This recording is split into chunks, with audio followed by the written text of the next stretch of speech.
بسم اللہ الرحمن الرحیم۔ سورہ حجرات کا آج آخری حصہ یعنی کہ آخر کی چند آیات کو کور کریں گے، جنہیں میں ایک ساتھ ہی پڑھ دوں گا اور پھر اس کے بعد اس کی تشریح بتا کر اس کی مین ہیڈنگز پر بات کر لی جائے گی۔ بسم اللہ الرحمن الرحیم۔ دیہاتی لوگ کہتے ہیں کہ ہم ایمان لائے، آپ کہہ دیجئے کہ در حقیقت تم ایمان نہیں لائے، لیکن تم یوں کہو کہ ہم اسلام لائے، حالانکہ ابھی تک تمہارے دلوں میں ایمان داخل ہی نہیں ہوا۔ تم اگر اللہ کی اور اس کے رسول صلی اللہ علیہ وسلم کی فرمانبرداری کرنے لگو گے تو اللہ تمہارے اعمال میں سے جو کچھ بھی ہے کم نہ کرے گا، بے شک اللہ بخشنے والا مہربان ہے۔ شان نزول اس کا میں پہلے بتاتا ہوں، پھر اس کے بعد اس کو آگے لے کے چلتے ہیں۔ ہوا یہ معاملہ کہ ایک قبیلہ تھا، وہ آپ صلی اللہ علیہ وآلہ وسلم کی خدمت میں حاضر ہوا۔ انہوں نے آپ صلی اللہ علیہ وسلم سے فرمایا کہ ہم آ گئے ہیں آپ کے پاس اللہ کے رسول، اور ہمیں مسلمان کر لیجئے۔ تو آپ صلی اللہ علیہ وسلم انہیں مسلمان کر لیتے ہیں، کلمہ پڑھا دیتے ہیں۔ اب وہ تھوڑی دیر بعد آتے ہیں اور کہتے ہیں کہ اللہ کے رسول صلی اللہ علیہ وسلم دیکھیں، نہ ہم نے آپ سے کسی قسم کی وار جنگ کی، نہ کسی قسم کا ایگریمنٹ مطلب معاہدہ کیا۔ تو ایسا ہے کہ اب ہم تو بڑے دور دراز علاقے سے ہیں، آپ ہمارے رہنے کی جگہ کا بندوبست کر دیجیے۔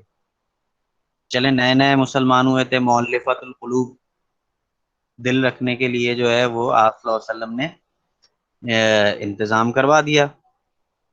پھر اس کے بعد ناشتے کی یا دوپہر کے کھانے کی باری آئی تو وہ پھر آ گئے کہ اللہ کے رسول صلی اللہ علیہ وسلم دیکھیں، نہ ایگریمنٹ کیا، نہ جنگ کی کسی قسم کی، لہٰذا آپ کھانے کا بھی بندوبست کریں۔ چلیں بھائی، آپ صلی اللہ علیہ وسلم نے کروا دیا۔ رات کا کھانا کھانے کا جب وقت آیا تو دوبارہ آ گئے، پھر کہنے لگے کہ اللہ کے رسول دیکھیں، ہم نے تو کچھ بھی نہیں آپ سے کیا، نہ جنگ کی، نہ ہم کوئی ایگریمنٹ کیا۔ تو اللہ تعالیٰ کو یہ چیز گوارا نہیں ہوئی کہ یہ کرنا کیا چاہ رہے ہیں، احسان جتلا رہے ہیں کہ جو ہے وہ ہم مسلمان ہو گئے ہیں، اور جو ہے وہ ہماری یہ ساری چیزیں کا جو ہے وہ بندوبست کریں۔ تو اللہ تعالیٰ فرما رہے ہیں مت جتلاؤ احسان، ابھی یو ہیو ناٹ بلیو، ابھی کہاں داخل ہوا ہے، ابھی تو کچھ بھی نہیں ہوا۔ تو یہ اس طریقے کے جو کام ہم اور آپ بھی کر رہے ہوتے ہیں نا، ابھی اگلی آیت کے اندر میں بتاؤں گا، ٹھیک ہے؟ تو یہ ہرگز نہیں کرنا چاہیے اللہ تعالیٰ کے ساتھ کہ میں نے جو ہے وہ یہ کام کیا ہے تو اب اللہ تعالیٰ دیکھیں ہم میرے ساتھ یہ معاملہ کریں۔ فلاں شخص جو ہے وہ تو زانی بھی ہے، شرابی بھی ہے، کبابی بھی ہے، اور آپ دیکھیں اس کو کیسے نواز رہے ہیں، اور میں تو نماز بھی پڑھتی ہوں، میں تو زکوٰۃ بھی دے رہی ہوں، میں روزہ بھی رکھ رہا ہوں، تو یہ تو غلط چیز ہے۔ دیکھیں اب اگلی آیت، مومن تو وہ ہیں جو اللہ پر اور اس کے رسول صلی اللہ علیہ وسلم پر ایمان ہے، پھر شک و شبہ نہ کیا، اور اپنے مالوں سے اور اپنی جانوں سے جہاد کرتے رہے، یہی سچے اور راہ راست ہیں۔ مطلب مسلمان مومن تو وہ ہیں جو ایمان لانے کے بعد اپنا تن من دھن سب کچھ، اپنا مال، اپنی جان، اپنی طاقت، ہر چیز اللہ کے راستے میں صرف کرنے کے لیے تیار بیٹھے ہوتے ہیں کہ موقع ملے۔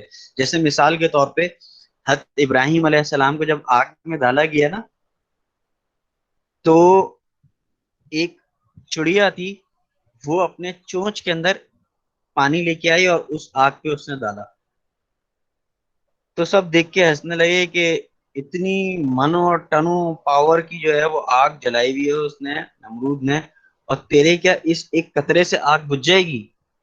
تو وہ یہ بولتی ہے کہ میں نے کم از کم اپنے حصے کا تو کام کر لیا۔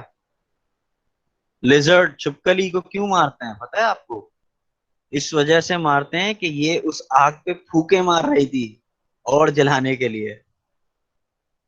تو ضروری نہیں ہے کہ کوئی مالدار ہو تو وہ پیسے سے خرچ کرے، ضروری نہیں ہے بیٹا۔ ہمارا آپ بولتے ہیں نا اللہ نے ہمیں اس قابل کیا، ہم بھی ایسی قربانی کریں گے، ہم بھی ایسا اللہ کے راستے میں دسترخوان، جتنی آپ کی حیثیت ہے، جتنی آپ کی اوقات ہے، جتنی آپ کو پاکٹ منی ملتی ہے، اس میں سے کسی ایک روپیہ ہی صحیح، اللہ تعالیٰ مقدار نہیں دیکھتا بیٹا، خلوص دیکھتا ہے، نیت دیکھتا ہے۔ تو اس لحاظ سے ہی کرو، کوئی مسئلہ نہیں ہے۔ اللہ تعالیٰ کو غریب کا سکہ پسند ہے زیادہ، یاد رکھیں۔ اگلی آیت، کہہ دیجئے کہ کیا تم اللہ تعالیٰ کو اپنی دینداری سے آگاہ کر رہے ہو؟ اللہ ہرگز ہر چیز سے جو آسمانوں میں اور زمینوں میں ہے بخوبی آگاہ ہے، اور اللہ ہر چیز کا جاننے والا ہے۔ اپنے مسلمان ہونے کا آپ پر احسان جتاتے ہیں، آپ کہہ دیجئے کہ اپنے مسلمان ہونے کا مجھ پر احسان نہ رکھو، بلکہ دراصل اللہ کا تم پر احسان ہے کہ اس نے تمہیں اپنے ایمان کی ہدایت دی، اگر تم راست گو ہو۔ یقین مانو کہ آسمان اور زمین میں پوشیدہ باتیں اللہ خوب جانتا ہے، اور جو کچھ تم کر رہے ہو اسے اللہ خوب دیکھ رہا ہے۔ مطلب ہم اور آپ آج کل کے دور میں یہ کام کرنا شروع ہو گئے ہیں کہ اللہ تعالیٰ اگر میں امتحان میں پاس ہو گئی یا ہو گیا یا میرا یہ کام ہو گیا تو میں 100 رکعت نماز نفل پڑھوں گی یا پڑھوں گا یا روزہ رکھوں گا یا میں یہ کام کروں گا، اور اگر نہیں ہوا تو پھر ہم بولتے ہیں ہم کیوں پڑھیں۔ مطلب ہم عبادت بھی جو کر رہے ہیں آج کے دور میں وہ اس وجہ سے کر رہے ہیں کہ اگر نماز پڑھو گے تو جنت میں جاؤ گے، اور اگر نہیں پڑھو گے تو دوزخ میں جاؤ گے۔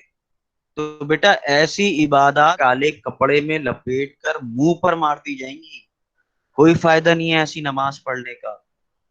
مسجد کے دروازے پر کھڑے ہو، ایک دن جب جانماز پہ کھڑے ہو تو سچے دل سے اللہ تعالیٰ سے فرمائیے گا اللہ تعالیٰ اب آپ کو جنت میں ڈالنا ہے جنت میں ڈالنا ہے، دوزخ میں ڈالنا ہے دوزخ میں ڈالنا ہے۔ یہ جو میں نماز پڑھ رہا ہوں یا پڑھ رہی ہوں، یا جو میں درود شریف یا قرآن کریم کی تلاوت یا روزہ یا زکوٰۃ، صرف اور صرف آپ کی خوشنودی کے لیے، آپ سے محبت کے لیے بس، اور کوئی مقصد نہیں ہے۔ آپ جانیں اور آپ کا کام جانیں بیٹا، ہم اور آپ اپنی سوچوں کو، یہ جو ہمارا عجیب مائنڈ سیٹ کر دیا گیا ہے عجیب انداز سے کہ 3 دفعہ قل اللہ احد پڑھو ثواب مل جائے گا۔ اب ویسے قرآن نہیں پڑھیں گے، لیکن قرآن شریف کا ثواب لینے کے لیے دھڑا دھڑ جو ہے وہ 3 دفعہ قرآن کریم سورہ اخلاص پڑھ رہے ہیں۔ ایک دفعہ استغفار پڑھو، وہ تسبیح کے دانے ٹھک ٹھک چل رہے ہوتے ہیں، باتیں چل رہی ہیں، دانے گر رہے ہیں، کوئی فائدہ نہیں ہے بیٹا اس طریقے سے عبادت کرنے کا۔ ایک دفعہ پڑھیں، سچے دل سے پڑھیں بس، اللہ تعالیٰ خلوص دیکھتا ہے، نیت دیکھتا ہے، اور کچھ نہیں دیکھتا۔ تو یہ جو آخر کی 4 5 آیتیں تھیں اس کی صرف 1 یا 2 پوائنٹس بنیں گے، ہیڈنگس بنیں گے، میں نے اسی وجہ سے اس کو جلدی کور کیا۔ تو ٹھیک ہے، آج کے لیے ہمارا سورہ حجرات کمپلیٹ، اور جو ہے وہ تھیم آپ لوگوں کو پتہ ہے کس طریقے سے کرنی ہے، اگر سبجیکٹو یونیورسٹی کھل جاتی ہیں تو، ورنہ ون بیسٹ کی صورت میں ہی آئے گا۔